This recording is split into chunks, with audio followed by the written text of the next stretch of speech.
Zabbuli ey'ekikumi Ayi Mukama, wannoonya nze, wammanya. Omanyi bwe ntuula era bwe ngolokoka, otegeera okulowooza kwange nga kukyali wala. Onoonyeza ddala ekkubo lyange n'okwebaka kwange, era omanyi amagenda gange gonna. Kubanga simuli kigambo mu lulimi lwange, laba, Ayi Mukama, ggwe ky'otamanyira ddala. Onzingizizza mu maaso n'ennyuma, era ontaddeko omukono gwo. Okumanya okuliŋŋanga okwo kwa kitalo kunnema, kwa waggulu siyinza kukutuukako.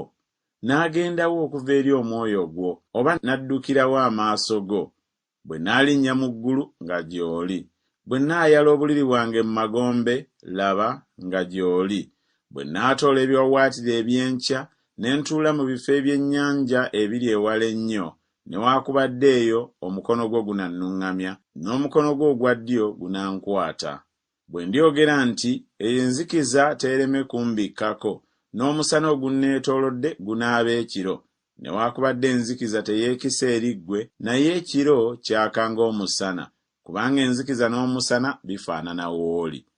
Kubanga ggwe olina omwoyo gwange, wambikkako mu lubuto lwa mmange. Naakwebazanga, kubanga okukolebwa kwange kwa ntiisa kwa kitalo. Emirimu gyo gya kitalo, n'ekyo emmeeme yange ekimanyidde ddala. Tewakisibwa mubiri gwange, bwe nakolerwa mu kyama, bwe natondebwa n'amagezi amangi mu byawansi eby'ensi. Amaaso go gaalaba omubiri gwange nga tegunnatuukirira, ne mu kitabo kyo ebitundu byange byonna ne biwandiikibwa, ebyabumbibwanga buli lunaku, bwe byali nga tebinnabaawo n'ekimu. Era n'ebirowoozo byo nga bya muwendo mungi gye ndi, Ayi Katonda, bwe bigattibwa awamu nga bingi. Bwe mba mbibaze, bisinga omusenyu omuwendo, bwe nzuukuka nga nkyali wamu naawe.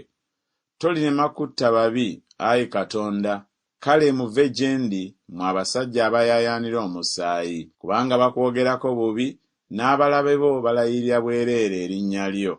Sibakyawa abo, Ayi Mukama, abakukyawa ggwe, sinyiigira abo abakugolokokerako. Mbakyawa okukyawa okutuukiridde, mbayita balabe bange.